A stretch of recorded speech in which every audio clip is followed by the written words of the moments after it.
How y'all doing, man? I'm back again with another episode of Mistakes to Millions podcast, and I'm here with my good mentor, my good big brother. I actually call him Unc nowadays, man. Lanelle Ramey. In the building. Yeah, man. I wanted this one a good episode, man, because man, you was a deep person in my life, like seriously, like the time you came. The time you showed up in my life, I was finding myself. I was new at Washington. But to start this off, man, I want to go in depth about you. Like, who is Lanelle? What you do? Where you from? What high school did you go to? Let's learn about Lanelle. That's what's up. So, Milwaukee kid, man, born and raised, right? Grew up on 32nd and North, and I never forget it. We used to walk to school, man, like me and my sister, like to 38th Street School. And so we grew up there, but then my mom and dad moved to 49th and Hampton. So that's really where I spent from 1980 all the way up until about 2011, because I actually bought my parents' house after they moved to Georgia. Oh, wow. But yeah, so man, MPS grad through and through. I went to 38th Street School, Congress. I went to John Burroughs. John Burroughs don't exist no more. The doors are closed now, fam. Like I'm selling my age for people who are gonna be watching this, right? And then I went to the Riverside University High School, the best high school in the land and country, family. You already know that. You already know what's coming, man. Like, but nah, man. So I'm a Milwaukee kid through and through. MPS, has my heart still. I learned a lot of lessons, in particular at Riverside. You know what I'm saying? I left to go to college. Went to Morehouse my freshman year. Ended up transferring back home after I learned I was a father. So I ended up going to Marquette and graduated from Marquette University. So I ran through this city, all the way through. So Okay. You came back because you was a father. yes, sir. Okay. Early. I didn't know that. But so when you came back, what did you come back and do? So I went back to school, and just had to be a pops, man. And what was crazy though is, my oldest son, who will be 33 this year, no, 34. Holy moly, I'm getting old. But nonetheless, I ended up having 3 kids by the time I was 23, I think. Yeah, it was crazy. Okay. But so being a father, man, at one point in time, I was working full time and going to school full time and being a father, right? And so, I put a lot of stress on myself, a lot of stress. So, at the time I was working at this little company.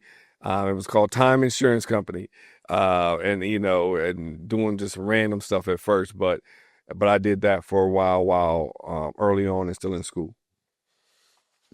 So what I learned from that so far was you sacrifice for family, so family's important to you. Oh, family priority, man. Like, who I am as a father, a brother, a son is what makes me up, makes me who I am, right? And makes me do the things I do. Like I was telling you earlier today, like my grandson had a basketball game, right? And, so I want to be there to support my family in whatever way I can. That's important, man, because you never know what you're doing in your grandson's life or your kid's life. Like, that's important. You came back, sacrificed for your kids. You left Morehouse. I know. I seen Morehouse. Right. That's ain't it next to Clark Atlanta? So it's Clark Atlanta, Morehouse, and then Spelman. They call it the Atlanta University Centers, I believe, ACU. No, Atlanta Center, something like that. But that's all the black HBCUs down there right together. I took a tour at my high school, Washington High School, for sure. But I ain't gonna lie, that's 100 for you leaving, man, because I've seen Clark Atlanta. I've been to Morehouse, and yeah, it was beautiful. I ain't gonna lie. I learned more about who I was as a black man at Morehouse in that 1 year than my entire tenure at Marquette. And it's no knock on Marquette, but it's just that at Morehouse and Spelman and Clark and Morris Brown, they instilled the importance of understanding who you are and the journey historically. Not falling for the quote unquote false narrative about who we were as black men. Because Morehouse is an all black male school. So when you're on day one, they sit you down and you in a room with 300 other black men freshmen, right? Not to mention there's still another 1,000 or plus or whatever on campus, right? Like, so, and for them to just talk about the individuals that went to Morehouse, Martin Luther King, Spike Lee, who else? A whole lot of other, big time names. So yeah, man, it was definitely an experience. That's crazy you said that. I never heard nobody say they found themselves or understood themselves throughout college. It's a journey though, right? Because who I am now, I'm totally different than I was at 18. But the thing about, when you're in Milwaukee, even though, we're a minority majority city where you used to seeing black folks, but when you get on a college campus, that's all you see. And you hear history from that lens. And I think it was the first time I ever heard that the oldest human ever found was in Africa, right? Like, so that was the first time I had ever heard that as a freshman in college at Morehouse, that the oldest living man, i.e. Adam, was found in Africa.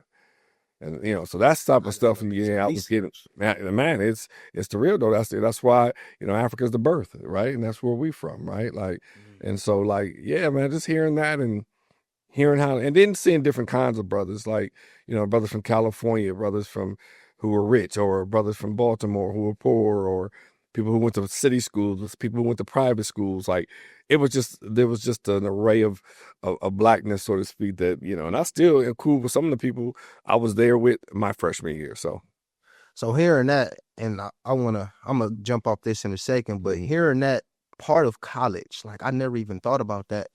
What do you say about youth nowadays? Like, do you encourage them to go to school or? Absolutely. I feel like this, and don't get me wrong, I know people say school's not for everybody, but I do think the experience, right, is an awesome thing. Now, I'm not saying go throw money away. Yeah. So let me be very clear. If you're going to go and be serious, but the different things people learn in college, it's not just in the books, right? It's how to network.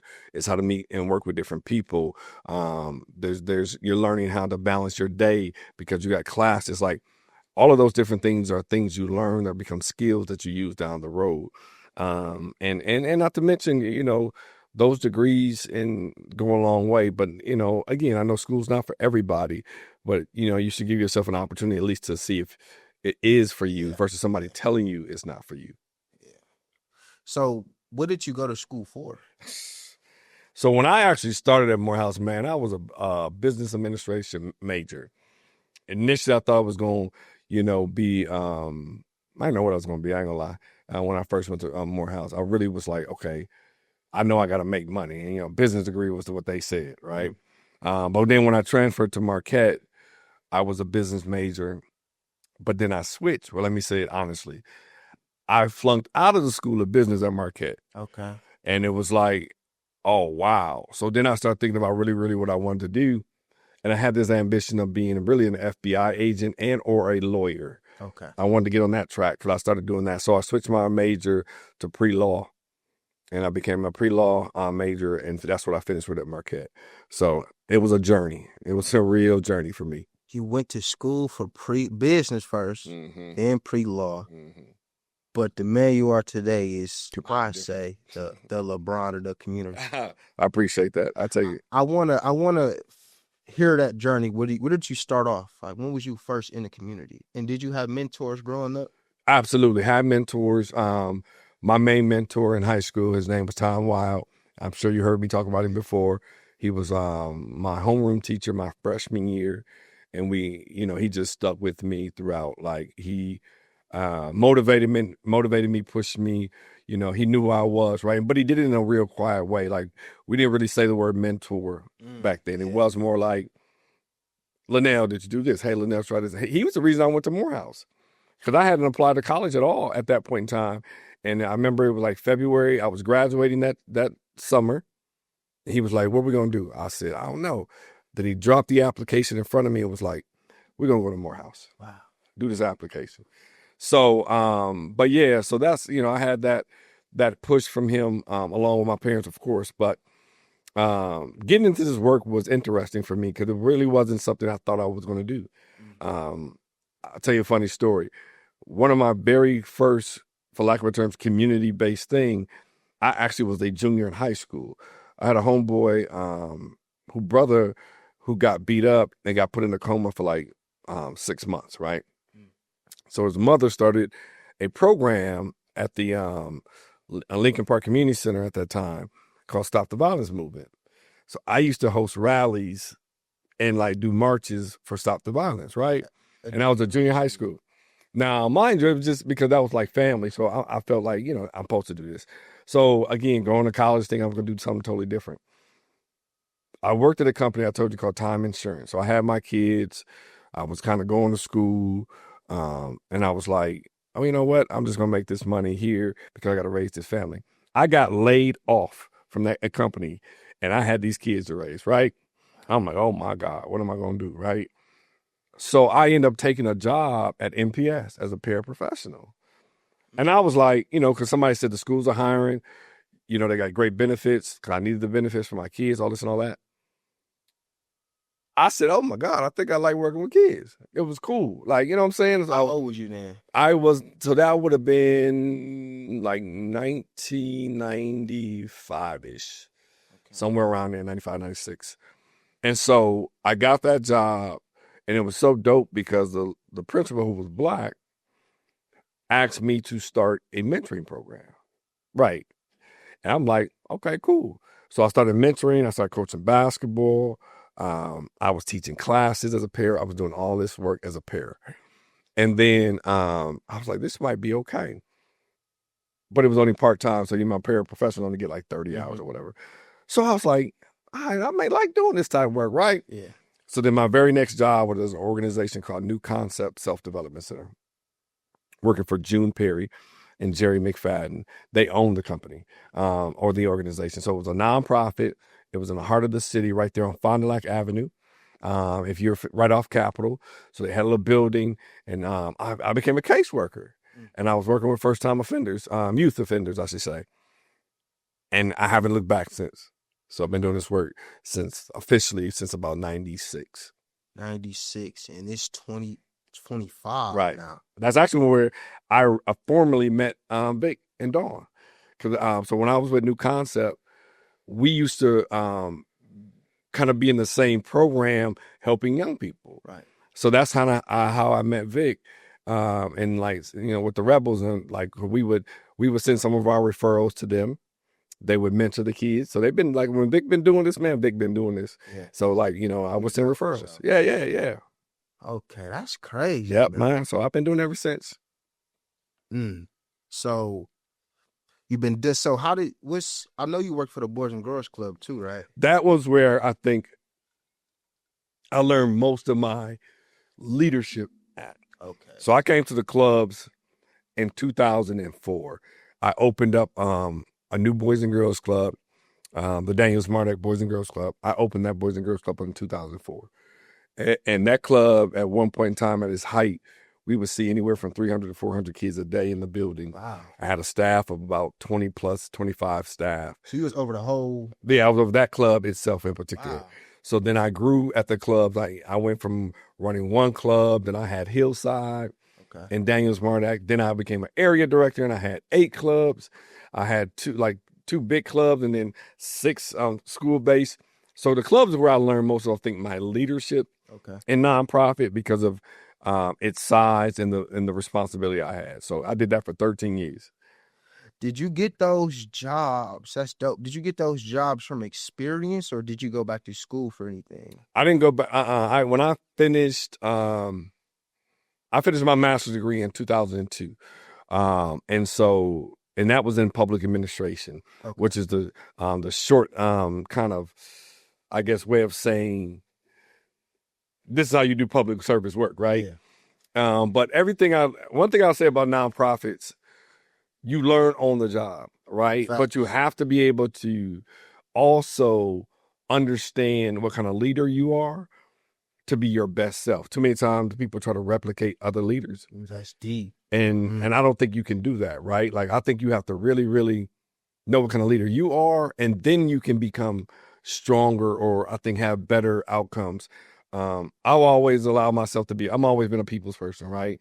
I feel like I'm always the one, but I also am very like, hey, like, I mean, you used to see me at Beal and May Washington, right? Hey, we cool, but hey, this is what we doing. Yeah.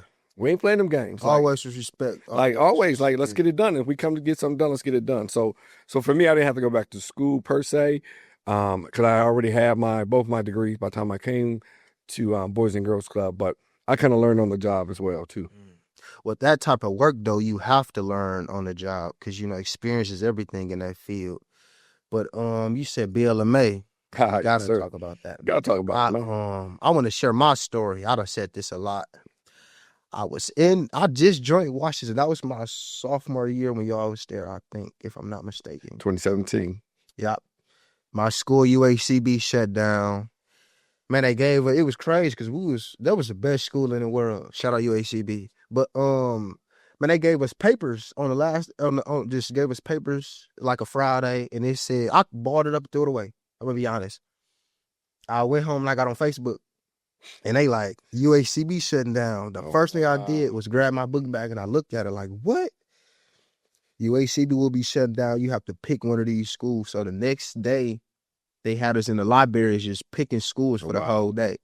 My auntie was a counselor at Washington. That's right. I never knew. Shout out my auntie. I love you. Yeah, I never knew nothing about Washington. I'm gonna be honest. Okay. I never knew nothing about Washington. Only high school I knew other than UACB was Rufus King because my cousin cheered there. My enemies. Yeah, mine too. But of course, much love though. They not finna let us get into Rufus King, so they gave us a list of schools, and my auntie was like, "You coming with me? Come over here with me, absolutely." So I went over there with her, and her goal was, she raised, 6 of us. She was a female. I was raised by 3 females, so she knew to put me in front of a male. Yeah. So she was talking to I don't know who she was. No, I seen Sam Coleman there. She called me. She said Sam Coleman is here. She called me out my classroom. So I'm like, Sam Coleman. I know Sam Coleman from UACB. This is my guy. He was our dean of student. So I'm like, Sam Coleman here. She like, yeah, he in the library. So I creep in there. I don't know nobody yet, really. I creep in there. I see Coleman. I shake him up. I'm gonna be honest. I look to the right. I see like 50 boxes of pizza. We took care of y'all. I see, man, BLMA, them was the best. Every first Thursday, man, we was looking forward to the pizza. So we had y'all. I walk in there and I see the pizza, but I see Coleman. I shake them up, and I see a group of boys. I'm like, what is they in here doing? Right. So I get up out of there and I'm finna leave. And you was like, hey, you want to stay? I didn't know you. You had the suit on. You always was in the suit. I had to rock the suits back then. I said, yeah, I'll stay. Like, you want some pizza? I was like, yeah, I'll get a couple slices. I'm here, right? I was bogus because at first I only grabbed like 2 slices until I seen everybody else play. Man, we had, Hey, you used to stack them up, man. Man, we had so much pizza, but that's when I met you and I met BLMA and I fell in love with the program. Yeah. And it was just like, it kind of gave me a way to go because that's what's up. I was, class clowns are really leaders. They are. Right? Absolutely. They just don't know how to use their leadership. Absolutely. So when I got into BLMA, it gave me something to put my leadership skills into. I love it. So I was in there every first Thursday, getting the game, learning from you and Paul, David, I was in there. Then, we just built the bond. And then I want to talk about this program. Rest in peace, DT. DT was a part of DT was actually on the R-Star thing. Yeah. He didn't want to, either he didn't want to do it or he couldn't do it. So they asked me to do it. Mm-hmm. So we go. I'm like, man, they like, it's an R-Star thing. They gonna take your picture and blah, blah, blah. I'm like, okay. I hate cameras. I don't like pictures and nothing like that. I'm like, okay, I'll do it. So we go and they ask us like, what do you want to do? Right. And I'm gonna show y'all this picture, but they like, what do you want to do? So they kind of put our purpose within the picture. In the picture, right. So. But that was the thing dope about ArtStart, right? Was it helped, like ArtStart took something that you all had in here, yes, and then made it come to life. It was real. And that, for me, it was a dope process. Yeah. So yeah, go ahead, though. It was real, man. And then they put us in the Milwaukee the museum, and I got to see it. I'm like, wow, I'm actually in a museum, in an art museum. But it was powerful, man, because they gave me, like, they showed me what I can do. Mm-hmm. Like, they put me in front of a camera, we talked, but the picture was, my thing was, I always want to help people. Right. I remember. And my thing was like, I was in the middle. I'm gonna show the picture. I was in the middle, and I was locking arms with other people, and they was half clean, half dirty. And the purpose of that was showing that I'm not different from you. And the purpose of this brand, Mistakes and Millions, is I'm not different from you. So if you watching this video and you think, oh, he got the brand on his shirt, man, I'm just like you. Like AI, I'm human just like you. But the picture, it was so dope, man, and you was actually in the picture. And remember, I don't know if you remember this, but that was because I needed somebody to fill in. Yeah. Yeah. So I wasn't supposed to. Yeah. I was just there supervising. Right. And I remember it's like, hey, do you mind getting in Latrell's picture? And I was like, and do what? And they were like, well, this is what the picture is. I'm like, so y'all want me to get dirty? Like, what are we talking about here? So I never forget that, man. That was like, it just happenstance. Like, okay, I got him. Come on, let's get it done. And it turned out dope. It turned out dope. Man, you never know what them experiences. Like, I didn't know what it would do like back then, but I see it now, and I be like, I see the video and I see the growth.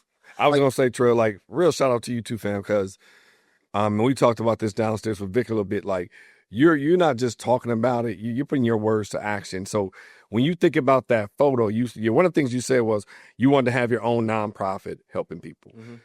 You're doing that, right? Like, and like doing this even podcast, that's helping people. Yeah. Like, as you continue to grow. So shout out to you, fam, for I appreciate taking your dreams a step further, because that's what it's supposed to be about. But it's hard, man, and I want to make sure that people know, like, man, I'm going through life, everybody. Like, it's serious right now, baby. Life be lifing. Man, I got something I want to do. It was hard for me to get here, but I still got something to do. Like, this, I want to make my dreams come reality, man. But that experience, man, in Bill and May, man, like that program, like I'd have been through a lot. Shout out Lighthouse, shout out Rebels, but Bill and May kind of helped.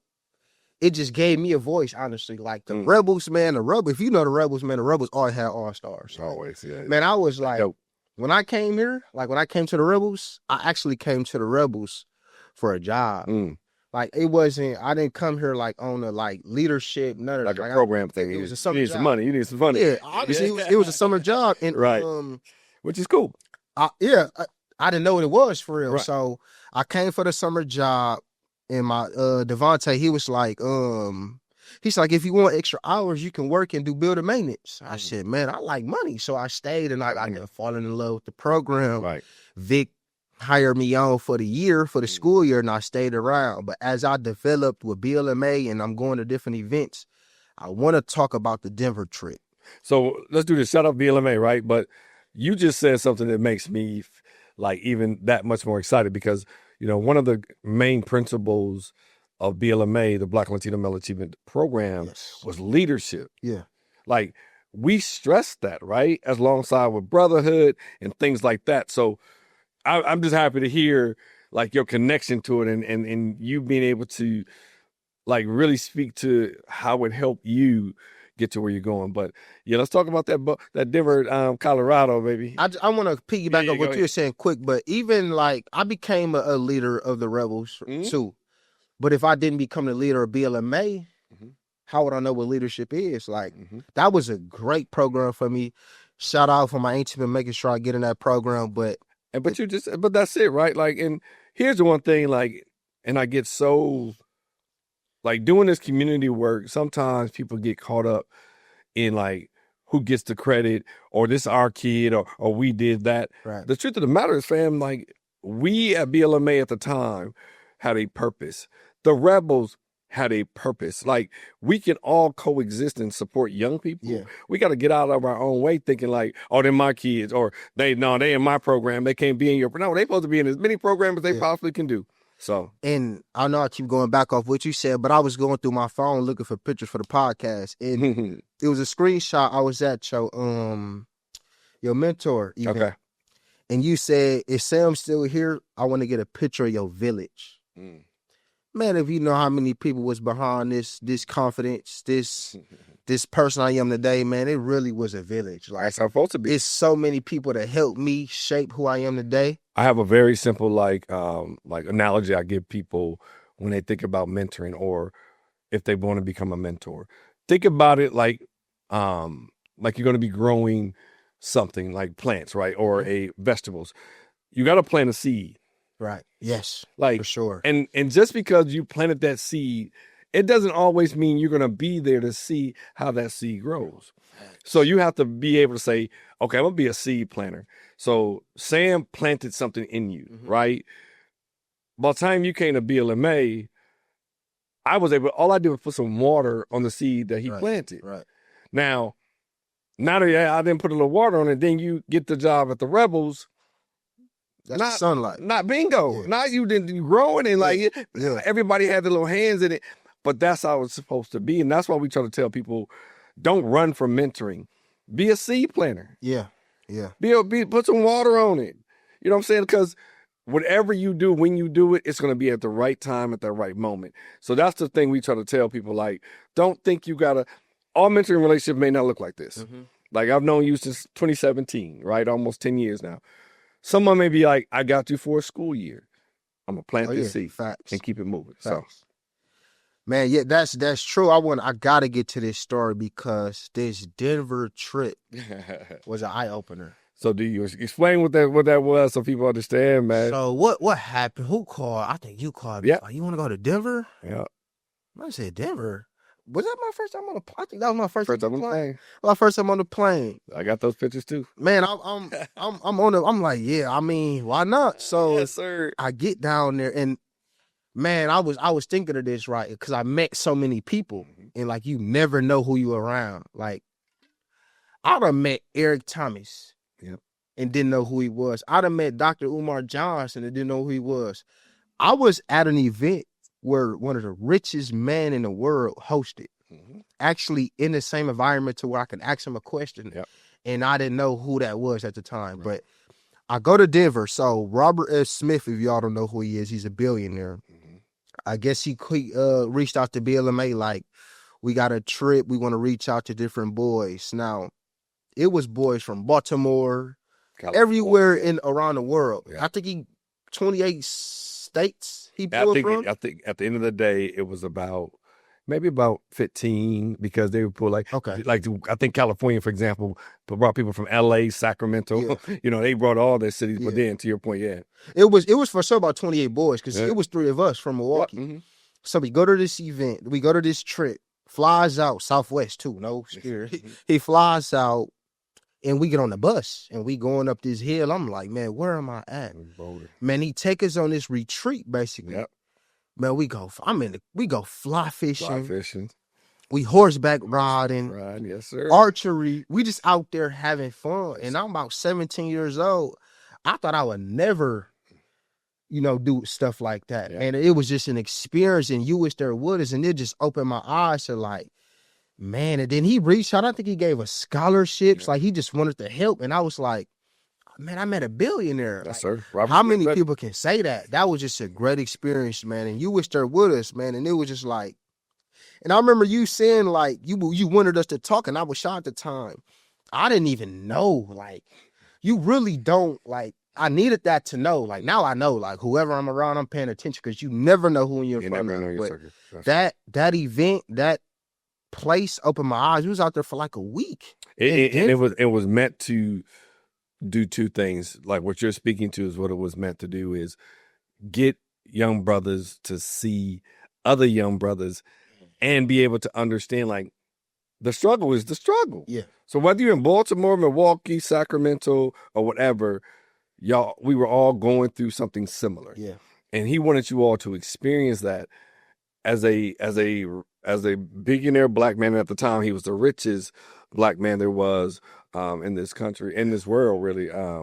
But he owned that land. Yeah, I was even going to say, and that was his parents' land. He said it's people's land that he bought, and so he wanted to make sure that he was leaving that type of impression on you all to say, you can do this one day too, right? Like, man. And so that was the whole idea. So absolutely. But I gotta, man, like the restoration retreat. That's what it was called. Restoration retreat. Yeah, yes. It was, man. We was in a 16-bedroom house. Yeah, man, it was the basement. It had 3 different game system, a pool table. Yeah, it was going down. It's like, dog, organic food. Like, man, Man, we go to Pick and Save, man. It's organic eggs, like brown eggs, and I'm like, man, what is? But it was just we were just in there kicking it, and he left us alone. Yeah, he came and said the thing, and then y'all went about y'all business. Man, that was so dope, and stuff like that these programs can help you experience, man.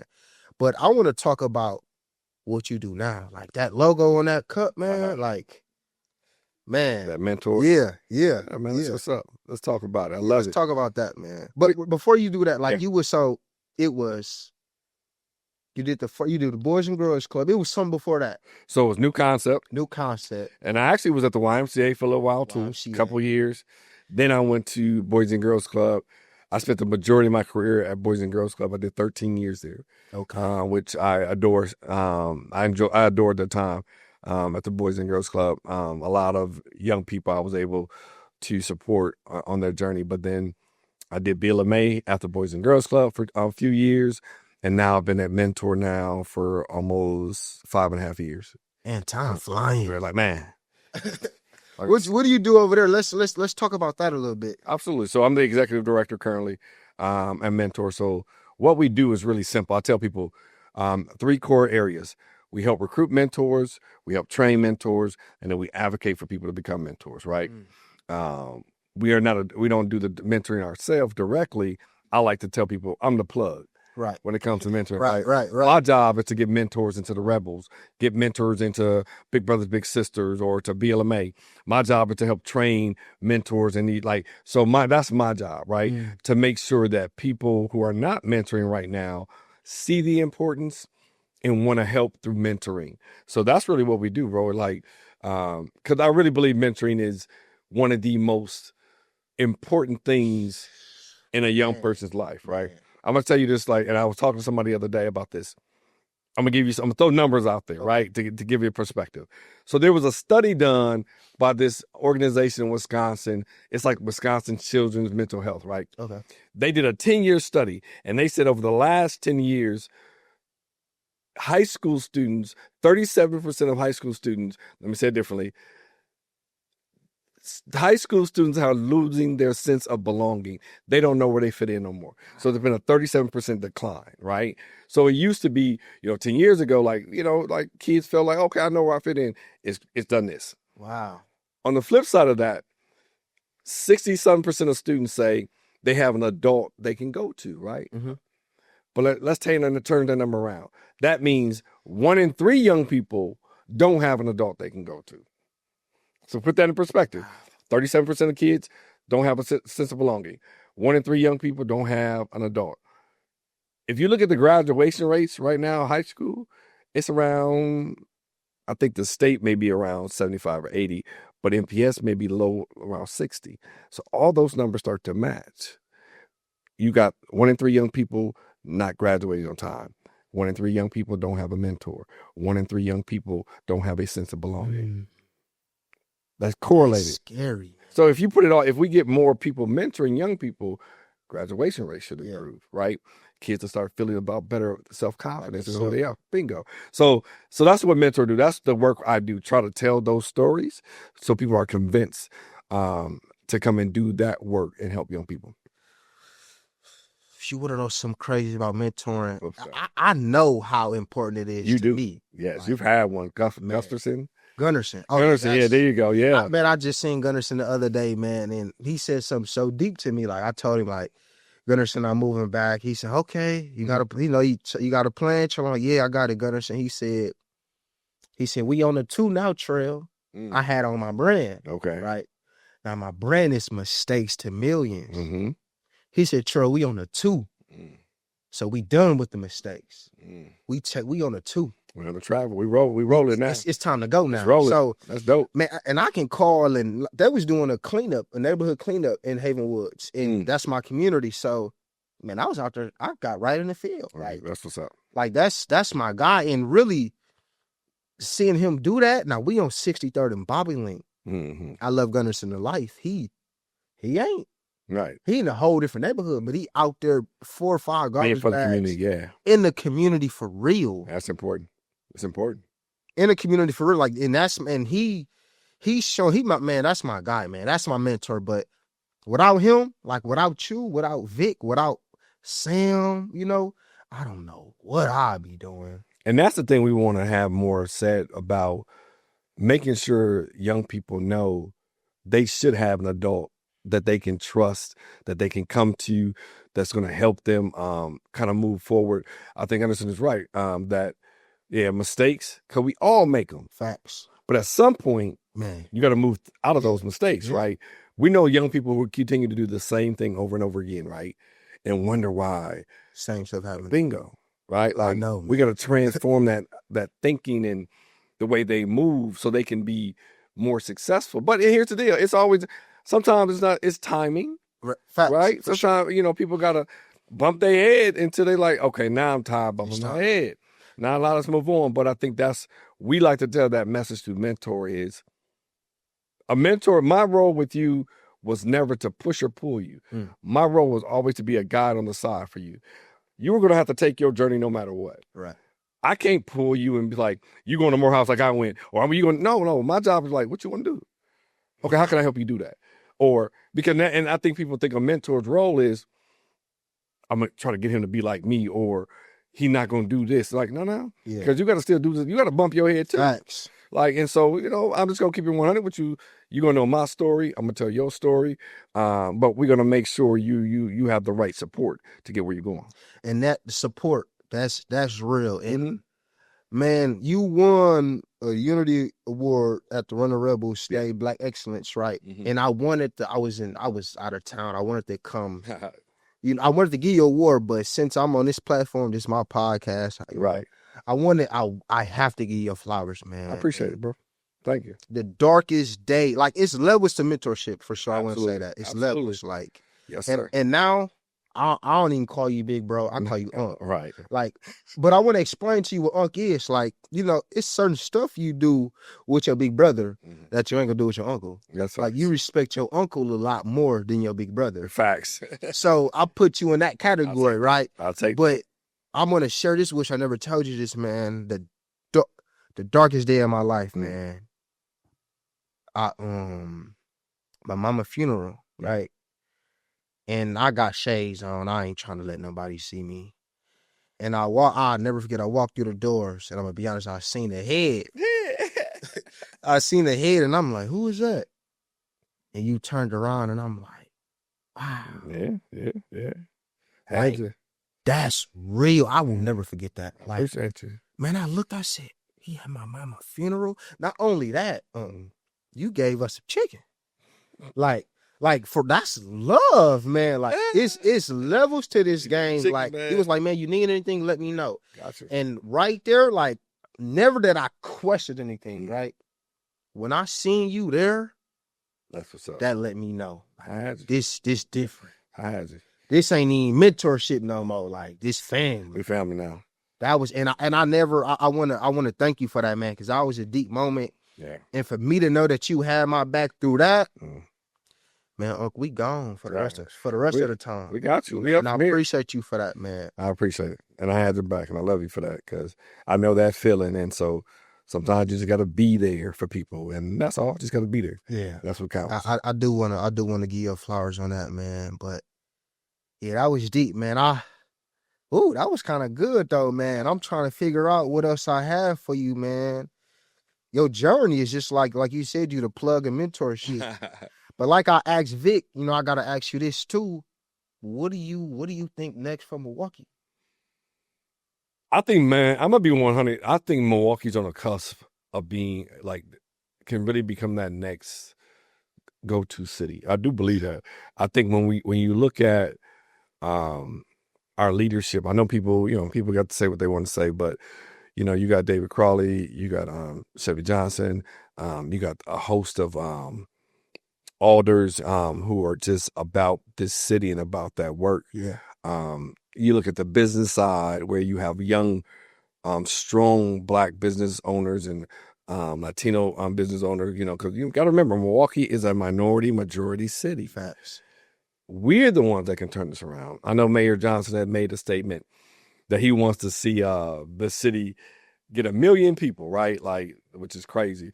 But nonetheless, man, I think we're on the cusp. Like, we have momentum. Facts. Like, we just got to get out of our own way. Like, we got to stop talking down on our own city. Like, I've never seen like people like crap on their own city so much. Crab in a barrel. Like, and then expect it to change. Like, it's like, if we look at Atlanta, look at Dallas, man, look at Houston, man, like, look at all these cities. Like, Atlanteans don't crap on Atlanta. They lift that city up together too. Like, they showing up. Bingo. And that's what we have to do here. And I think we're close to that. I really do feel like we're close to that. Will it happen in the next decade? I think it can. I think we just have to lift our own city up first, protect our own city, and make the money in our city. Like, like, people like want to go down to Chicago to go to dinner. Like, you know what, or whatever. We got good restaurants right here. We do. We got great hotels right here. We got a beautiful Summerfest ground. We got a beautiful lake where you can rent a boat and take it out. Like, there's things to do. We got to hype that up. That's crazy you say that, man. And when you said Atlanta, like, this right here, what I'm trying to do and all of that, people do it in Atlanta on a day. Like, and I got a pop-up shop coming up. Okay. You should, man, make sure you pull up to the next pop-up shop June 21st. But and we're looking for vendors. But the stuff that I'm doing with that, like, I'm getting these. I actually had a dream about the next pop-up shop. That's why I'm doing it. But I see them doing it in Atlanta on a daily. Dallas on a daily. We got to get into the mindset that this city is ready for it. But you said a phrase earlier, though, this crab in a barrel mentality. Man. Like, it's really because of scarcity. People think it's scarcity here, which means they don't think it's enough. Yeah. Like, if somebody gets power, I got to keep this power. I can't. Nah, bro. Let's share that. Let's share that power. Let's keep it moving. Milwaukee is ready, I think. I think we're primed. We just got to believe it and go do it. I'm doing my part. I'm doing my part, man. Like, I love my city, man, and I know we can do it, man. We just got to get together, man, and we got to push the ones that's doing the work. And one of the ways to do that is change the narrative, right? Like, so think about, and who was talking this? Maybe my man Qua shout out to Qua. We were talking about using this word, the YNs, and eliminating that. Yeah. And start, saying young kings, right, or something like that. I'm gonna give you a perfect example of where we know that worked, where we changed the narrative. You remember when the Kia Boys were hot? Yeah. Oh yeah. Bad. And then everybody at first was just like, Kia Boys, and then people start changing the language and start saying stuff like, "Bro, them dudes are smart. They just, hey man, to find an outlet." And then what started to happen? It started to go down a little bit, right? Like, I'm not saying reckless driving is not an issue, but I'm saying that, like, we changed the narrative on what people were saying about those young brothers who were doing that, and then started to decrease, right? Then brothers like you started holding them kids accountable too and saying, dude, that ain't slick. That ain't cool, hanging out the cars and, riding on the school lawns. So once y'all start also saying it, guess what? Yeah. Narrative change. If we start changing the narrative again around our city and addressing the issues that impact everybody, we can have what we want right here. Right here. My thing, what I really think could change it, man, I keep saying this, man. I think we need an example. Like, ain't no boy finna grow up and be feminine if he have a man, that if he see a man in the house. If we see somebody doing the work, like, I'm trying my best. I'm trying to reach out, and you doing it, Vic doing it, but I know that's what changed it. Cause man, my generation, we on that phone. Yeah. We on that phone. And the one underneath you is on tablet. So you're right. We're a head down in our phone on society right now. But I love the point you gave about being the example. Like, you think about like Qua and G. They do that for Monday night thing. I think they got one coming up this Monday. I think I'm gonna stay to go to that. Man. Yeah, I think they have these circles, and it's to talk about the things you're talking about, changing the narrative, being the example. How are we showing it? How are we talking about it? And I think that's how we, quote unquote, get there. I think your generation wants more respect and more respectful conversations. Let me put it that way from my generation. Like, and then the generation underneath you wants to just be seen, I think. Facts. We have to figure out a better way to be intergenerational conversation, because I can't always walk around saying stuff like, man, back in the day, woo, woo, woo. And you're going to look at me like, yeah, bro, nobody care about 1992. My grandpa. Every time. Every time, man. Back in my day, Man, don't nobody care about that no more, fam. like let it go. Let it go, man. And that's what I got to do. I got to let it go. Like I said, I'm from 32nd. I grew up on 32nd North. But it's not like 32nd North is now, right? Like, I got to remember that. So when I say, bro, I remember, he going to look at me like, bro, it ain't nothing like that no more. Just like when I grew up on Hampton, I used to, now they call it Hamp, right? I called it Hamp back then, but it ain't nothing like when I grew up on Hampton. Facts. Yeah. You know what I'm saying? So I got to listen, right? I got to have ears to the ground. I got to have respectful conversations. That's what changes the narrative. See, when them young brothers and young sisters walking around and they wilding sometimes, that's because the way certain people are looking at them too wild. Versus saying, what up, young king, young queen, how y'all doing today? Y'all good? Or y'all ain't no wild out. Like when they start, like, talk to them, have conversations, man, period. That's bridging the gap, man, just getting comfortable because they really just want love, though. That's it. They really just want love. They just showing it in different ways. Different ways. Exactly. Yeah, man. I'm grateful, man, Unc, that you joined this conversation. Anytime, with me, man. Second episode, man. We pumping. I got another host, another guest for episode 3, man. And with this next one, I don't want to say too much, because y'all want to keep it a surprise. But she a different breed. I love it. And she doing the work. And what I don't want to do, I'm very versatile. Like, I got the Vic's, Lanelle's, I gotta show my generation because absolutely doing the work too. Absolutely. It's young entrepreneurs. I want to show people getting over their resilience and giving over their trauma and getting back up, how they turn their mistakes into millions. But I gotta show the entrepreneurship too, because we need something to look up to. Absolutely. So for the next episode, man, I want to get we gonna keep that for y'all, but. Thank y'all for joining on this episode, man. I'm grateful to have Lanelle to join me, man. And I got to end with a quote. I'm going to end everyone with a quote. This is my favorite quote. I made this up. Okay. I still this. You feel what I'm saying? But the quote is, we live and die behind the choices we make in life. So choose wisely. Amen.